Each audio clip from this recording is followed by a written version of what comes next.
Welcome student, स्वागत है हमारे यूट्यूब चैनल जूनियर गाइड में। तो चलिए आज हम लोग देखेंगे इस वीडियो में पढ़ेंगे क्लास 8 का मैथ एक्सरसाइज 9.2। ठीक है। और तो चलिए देखते हैं इस क्वेश्चंस में देखेंगे हम लोग हर वृद्धि तथा हर्ष से संबंधित प्रश्न। क्या चीज़? वृद्धि तथा हर्ष से संबंधित प्रश्न। तो इसको हमको शुरू करने से मैं पहले आप लोग को बता दूं कि अगर यदि आप हमारे चैनल पर नए हैं तो हमारे चैनल को सब्सक्राइब करें और लाइक करें और अपने दोस्तों के पास शेयर करें। तो चलिए शुरू करते हैं हम लोग। ठीक है। सबसे पहले समझिए वृद्धि। वृद्धि क्या होता है?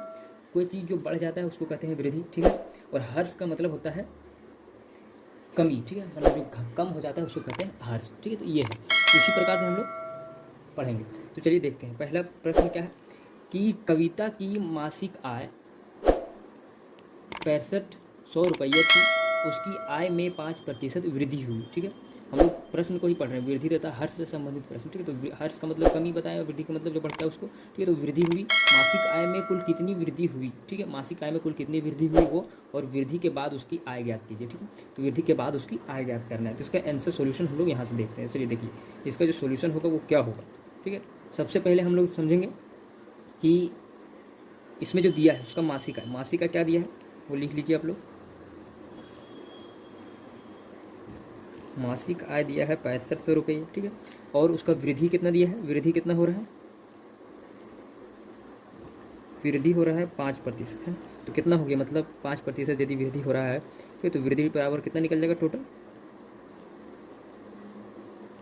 वृद्धि बराबर निकल जाएगा जो भी है 6500 का 5% वृद्धि हो रहा है तो उसका 5% निकाल देंगे। ठीक है। तो एक जीरो कट गया, यहाँ से एक जीरो कट गया। अब इसको गुणा कर देंगे, कितना आ जाएगा 5 पच्चे 25, 6 पच्चे 30 और 2 32, ये आ गया 332। उसके बाद ये निकल गया आपका कुल वृद्धि हुआ। ठीक है। ये हो गया आपका कुल वृद्धि। फिर आगे क्या पूछा है, वृद्धि के बाद उसकी आय। तो फिर कुल आय कितना हो जाएगा, उसका कुल आय जो होगा वो कितना हो जाएगा, उसमें जोड़ देंगे, है कि नहीं। उसका जो पहले से था मासिक आय में से जो आपका वृद्धि जो निकला उसको जोड़ देंगे, यानी कि 6500 पहले से था, इसमें जोड़ देंगे 325। तो आपका कितना निकल जाएगा, ये हो जाएगा आपका 6825 रुपये। ठीक है। उसका इतना कुल आय हो गया, यही हो गया आपका आंसर। ठीक है। इस प्रकार से ये बना। इसी तरह से दूसरा क्वेश्चन देखते हैं। चलिए दूसरा क्वेश्चन क्या कहता है, पहले पढ़ते हैं हम लोग क्वेश्चन को। क्वेश्चन है कि एक गांव की जनसंख्या, ठीक है, एक गांव की जनसंख्या 10,000 है। ठीक है। यदि इसमें 2% वार्षिक हर्ष हुई तो एक वर्ष बाद गांव की जनसंख्या ज्ञात कीजिए। हर्ष का मतलब कमी। ठीक है। 2% प्रति वर्ष कम हो रहा है तो एक वर्ष बाद जो होगा वहाँ का जनसंख्या कितना होगा। तो सबसे पहले हम लोग को जो दिया है उसको लिखेंगे। ठीक है। दिया क्या है, जनसंख्या दिया है, जनसंख्या कितना दिया है वो लिख देते हैं हम लोग यहाँ पे। ठीक है। जनसंख्या आपका दिया है 10,000, इसको लिख दिए। ठीक है। उसमें कहता है कि 2% हर्ष हो रहा है। हर्ष कितना हो रहा है, हर्ष जो हो रहा है वो हो रहा है 2%। ठीक है। तो कुल हर्ष कितना हो जाएगा, कुल हर्ष जो होगा वो कितना हो जाएगा, 10,000 का 2% हो रहा है कि नहीं। तो इसका 2% हम लोग निकाल देंगे। एक जीरो कट गया, यानी कितना बचा, 200 प्रति वर्ष कमी हो रहा है। ठीक है। इतना कमी हो रहा है। तो अब एक वर्ष के बाद जनसंख्या कितना होगा। ठीक है। तो यहाँ लिखेंगे एक वर्ष बाद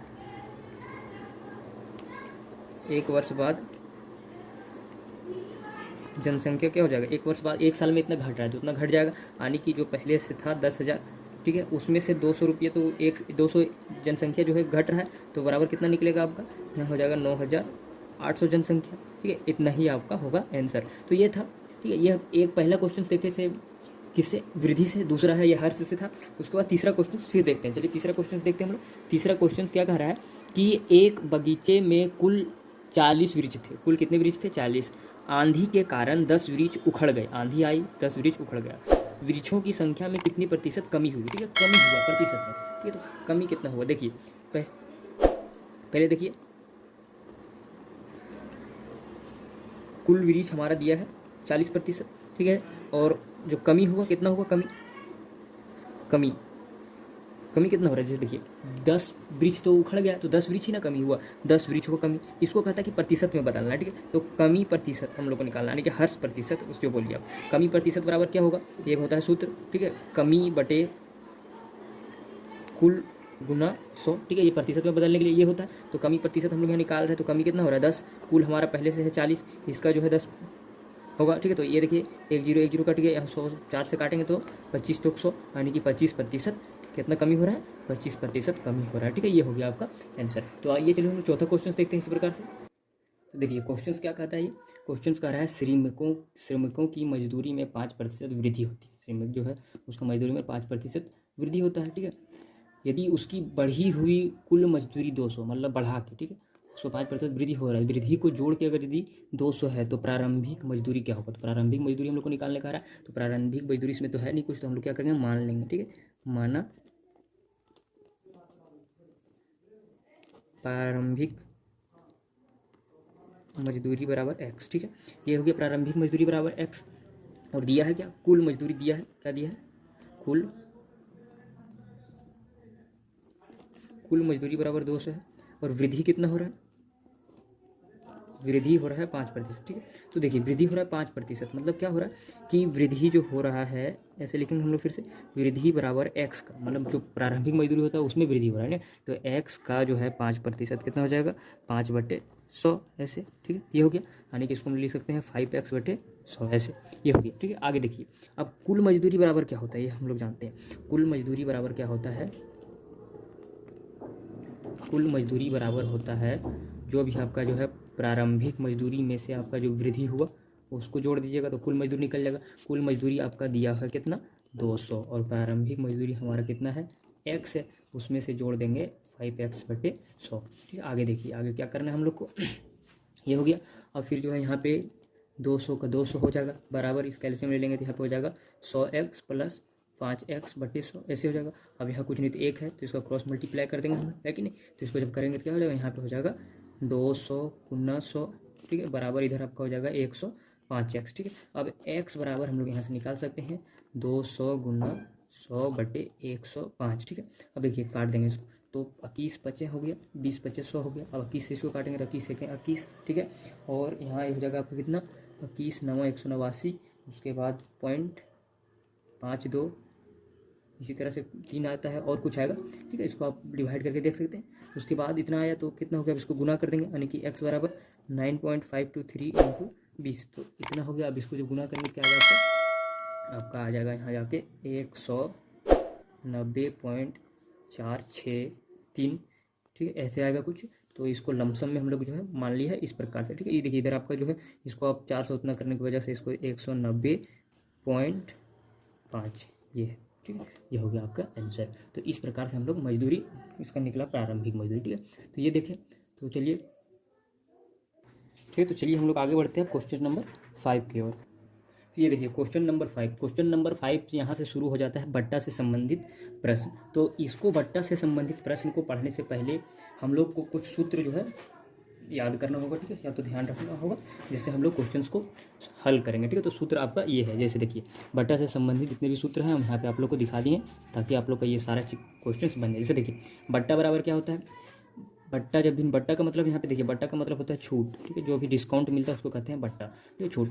तो बट्टा जो है अंकित मूल्य में से जो विक्रय मूल्य, अंकित मूल्य मतलब जो लिखा हुआ रहता है प्रिंटेड मूल्य, ठीक है, उसमें से जो विक्रय मूल्य है, ठीक है, उसको माइनस कर देंगे तो बट्टा निकल जाएगा। यानी कि आप मान लीजिए दुकानदार है तो आपका जो कोई भी सामान है उस सामान में लिखा हुआ है 210 रुपये, ठीक है, और आप बेच दिए उसको 200 रुपये, कितना में बेच दिए, 200 में। तो आपको जो बट्टा निकला, यानी कि 210 तो आपका दाम था, लेकिन 200 में आप बेच दिए तो 10 रुपये जो निकला ये बट्टा निकल गया, तो ये माइनस किए, ठीक है। तो वही होता है अंकित मूल्य में से विक्रय मूल्य को यदि घटा देते हैं तो वो निकलता है बट्टा।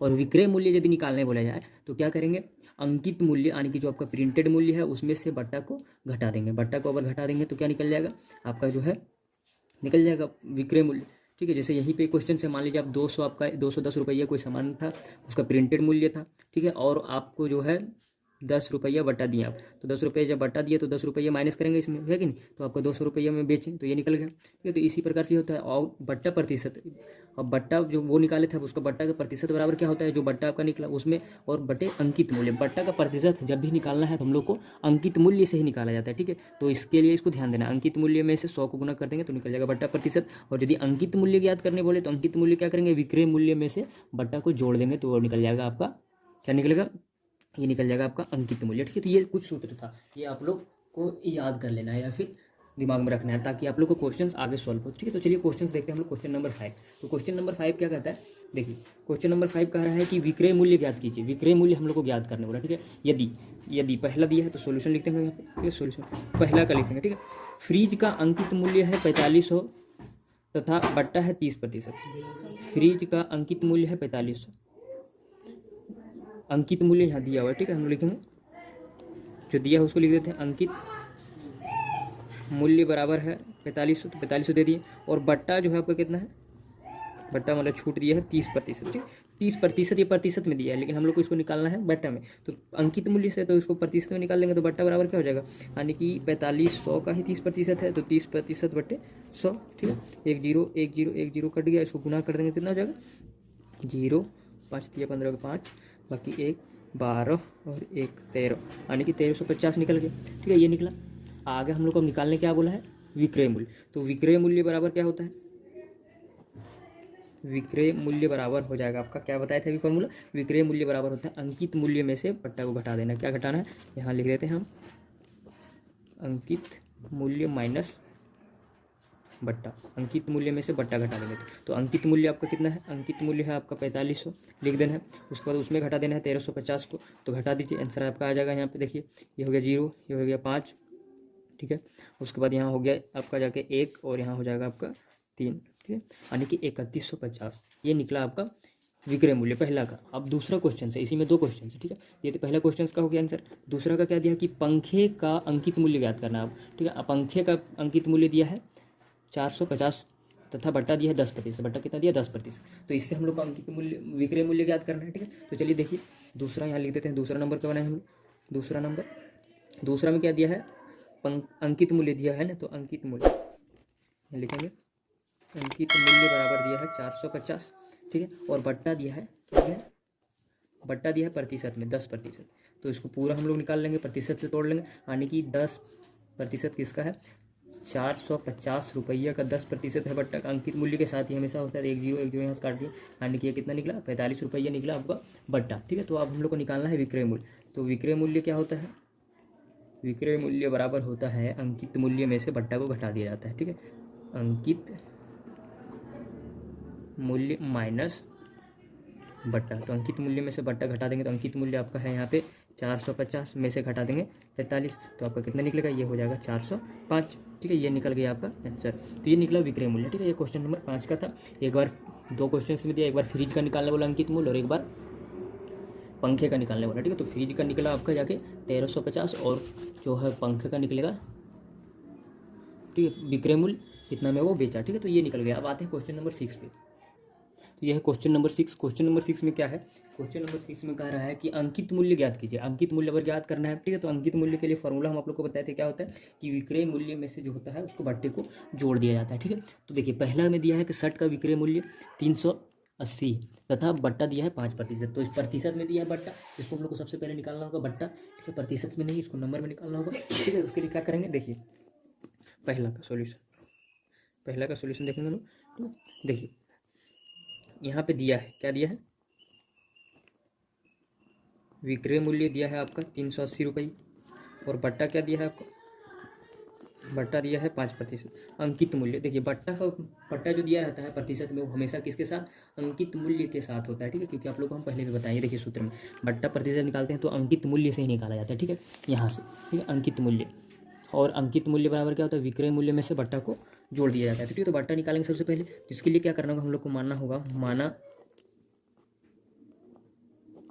अंकित मूल्य बराबर x। अंकित मूल्य बराबर x मान लिए, तो बट्टा क्या हो जाएगा आपका, बट्टा बराबर हो जाएगा आपका, ये हो जाएगा x का 5% है कि नहीं, बट्टा जो है 5% दिया हुआ, यानी कि 5 का 5 20 25 100 बराबर क्या निकला, x/20 निकला, ये निकला बट्टा। अब अंकित मूल्य देखिए यहाँ पे, अंकित मूल्य बराबर क्या होता है, विक्रय मूल्य। विक्रय मूल्य में से किसको जोड़ देते हैं, बट्टा को। ठीक है, तो बट्टा को जोड़ते हैं। देखिए अंकित मूल्य x माने हम लोग, तो x लिखेंगे। विक्रय मूल्य जो आपका दिया है 380 लिखेंगे, प्लस बट्टा आपका कितना निकल गया, x/20, इसको ले लिए। आगे देखिए किसको आप लिखो, हम लोग अब समीकरण जैसा हो गया, इसको सॉल्व करेंगे आप। देखिए आगे इसका एलसीएम ले लेंगे, यहाँ पे कितना हो जाएगा, x बराबर इसका एलसीएम ले लेंगे, नीचे आ जाएगा 20, इसको जब ऊपर से हो जाएगा गुना तो आपका हो जाएगा यहाँ पे 38 दूना 76, 2 0 प्लस x है ना, ये हो गया। आगे देखिए आगे क्या करना है, इसको जो है क्रॉस मल्टीप्लाई कर देंगे तो इधर हो जाएगा 20x बराबर इतना प्लस x। फिर देखिए इसको हम लोग यहाँ पे सॉल्व करते हैं, इधर लाइन देके देखिए आगे क्या हो जाएगा, यहाँ पे 20x में से x को इधर ले आएंगे तो ये हो जाएगा माइनस में, इधर बचेगा आपका कितना 7600, ठीक है। यहाँ पे 19x बराबर हो गया आपका ये, ठीक है। तो x बराबर आपका क्या हो जाएगा बटे 19। अब इसको भाग देंगे फिर निकालेंगे हम लोग आंसर। अब भाग दे देंगे तो क्या हो जाएगा 19 एका 19, 19 चौक 76, यानी कि x बराबर कितना निकल गया 400। और x जो था यही था हमारा अंकित मूल्य, तो यहाँ लिखेंगे, इसलिए अंकित मूल्य बराबर 400, ठीक है। यही आपका निकला आंसर। तो चलिए क्वेश्चन, इसका एक क्वेश्चन निकला, लेकिन इसका दूसरा क्वेश्चन भी हम लोग को देखना है क्योंकि 2 क्वेश्चन है। देखिए दूसरा, इसका दूसरा क्या कहता है कि घड़ी का जो विक्रय मूल्य है वो दिया है 360, जो दिया है पहले वो आप लोग लिख लीजिए, ठीक, बनाने में ईजी होगा। विक्रय मूल्य दिया है 360 रुपये, ठीक है। और बट्टा जो है वो प्रतिशत में दिया है, कितना दिया है 10% दिया है। हम लोग को निकालना है अंकित मूल्य। तो बट्टा जो होता है इसको हम लोग प्रतिशत में दिया है, इसको निकालना है हम लोग को। बट्टा बराबर क्या हो जाएगा, इसको जब निकालेंगे हम लोग तो एक चीज़ जानते हैं हम लोग कि बट्टा का जो तुलना होता है वो हमेशा अंकित मूल्य के साथ होता है, लेकिन अंकित मूल्य है नहीं, तो इसलिए हम लोग क्या करेंगे, यहाँ पे लिखेंगे अंकित मूल्य बराबर x मान लेंगे, ठीक है। मान लिए, ये मान लिए, ठीक है। माना अंकित मूल्य बराबर x, तो बट्टा अब यहाँ से निकाल लिया। बट्टा क्या हो जाएगा, x का 10% है, ठीक है। तो 1 0 कट गया, कितना बचा, यानी कि x बटा 10 बच गया, ठीक है। ये हो गया बट्टा। तो हम लोग जानते हैं कि अंकित मूल्य बराबर क्या होता है, विक्रय मूल्य में से जोड़ देते हैं बट्टा को, ठीक है। तो अंकित मूल्य आप तो x मान लिया हम लोग, यहाँ पे लिखेंगे x, और विक्रय मूल्य हमारा दिया है पहले से 360, उसमें से जोड़ देना है x प्लस 10, ठीक है। आगे देखिए ये हो गया x बराबर, यहाँ हो जाएगा 10 और ये हो जाएगा 3600 प्लस x, ठीक है। वो इधर हो जाएगा गुना, तो यहाँ हो जाएगा 10x, यहाँ कुछ नहीं तो 1 है, तो ऐसे ऊपर नीचे गुना करते हैं, तो इसको गुना कर देंगे तो यहाँ हो जाएगा 10x और इधर हो जाएगा बराबर 3600 प्लस x, है ना। तो इस x को इधर भेज देंगे तो यहाँ पे हो जाएगा 10x माइनस x बराबर 3600, ठीक है। अब देखिए यहाँ पे हो जाएगा 9x बराबर 3600, ठीक है। तो x बराबर आपका क्या हो जाएगा 3600 बट्टा 9, ठीक है। 9 से भाग दे देंगे तो 9 1 9, 9 चौक 36, ठीक है। तो x बराबर कितना निकला 400, और यही हमारा अंकित मूल्य था, इसलिए लिखेंगे अंकित मूल्य बराबर 400। ये निकल गया आपका आंसर पहला और दूसरा का, ठीक है। दोनों का निकला 400, ठीक है। तो ये था क्वेश्चन नंबर 6। अब देखते हैं क्वेश्चन नंबर 7 को। ये है क्वेश्चन नंबर 7। क्वेश्चन नंबर 7 में क्या करें, प्रतिशत में बट्टा ज्ञात कीजिए, ठीक है। प्रतिशत में बट्टा ज्ञात कीजिए। यदि इसमें कुछ ऑप्शन दिया है, पहले बट्टा ज्ञात करना बोल रहा है, ठीक। तो सबसे पहले प्रतिशत में बट्टा ज्ञात करना है। तो ये आप लोग जानते हैं कि बट्टा बराबर क्या होता है, बट्टा बराबर होता है, फॉर्मूला आप लोग को हम बताए थे, यहाँ फिर देखिए आप लोग, बट्टा बराबर होता है अंकित मूल्य में से विक्रय मूल्य को माइनस किया जाता है, ठीक है। और बट्टा प्रतिशत बराबर क्या होता है, बट्टा बटे अंकित मूल्य, यानी कि जो बट्टा निकलेगा उसको ऊपर लिखेंगे, फिर अंकित मूल्य बटे में और गुना 100 से कर देंगे तो वो प्रतिशत में ज्ञात हो जाएगा, ठीक है। तो ये था सूत्र। इसी प्रकार से यहाँ दिया है, पहला को दिया है, इसका 2 क्वेश्चन दिया है, तो सॉल्यूशन देखते हैं। पहला का देखते हैं, यहाँ पे क्या दिया है, एक पुस्तक का अंकित मूल्य दिया है कितना 60, यानी कि यहाँ लिखेंगे हम लोग अंकित मूल्य बराबर 60 हो गया। और विक्रय मूल्य भी दिया है कि नहीं, विक्रय मूल्य दिया है 51, ठीक है। तो बट्टा यहाँ से निकल जाएगा आपका,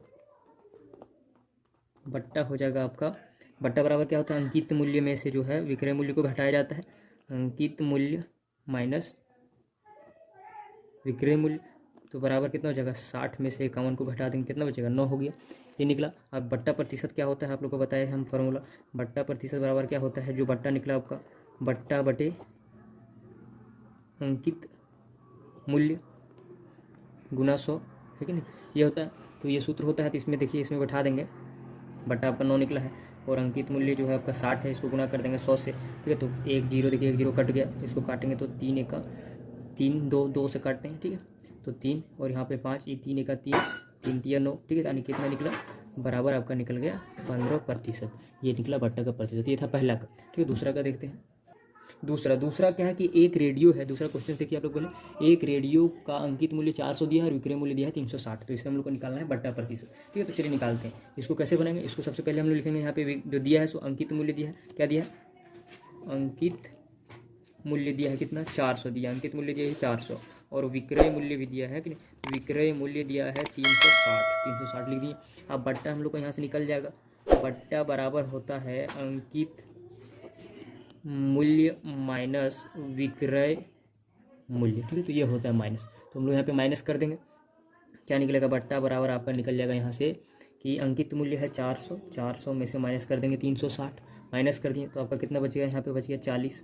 ये हो गया आपका बट्टा। अब बट्टा प्रतिशत क्या होता है, बट्टा प्रतिशत हम आप लोग को बताए थे, फॉर्मूला क्या होता है कि बट्टा बटे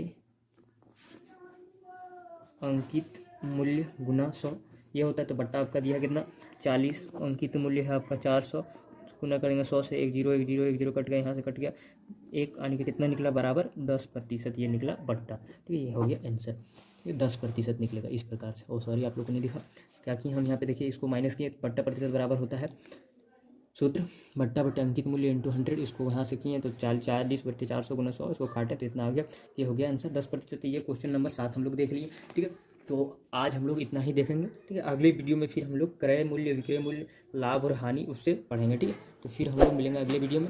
तब तक आप लोग हमारे वीडियो को लाइक करें, दोस्तों के पास शेयर करें, और नए हो चैनल को सब्सक्राइब करें।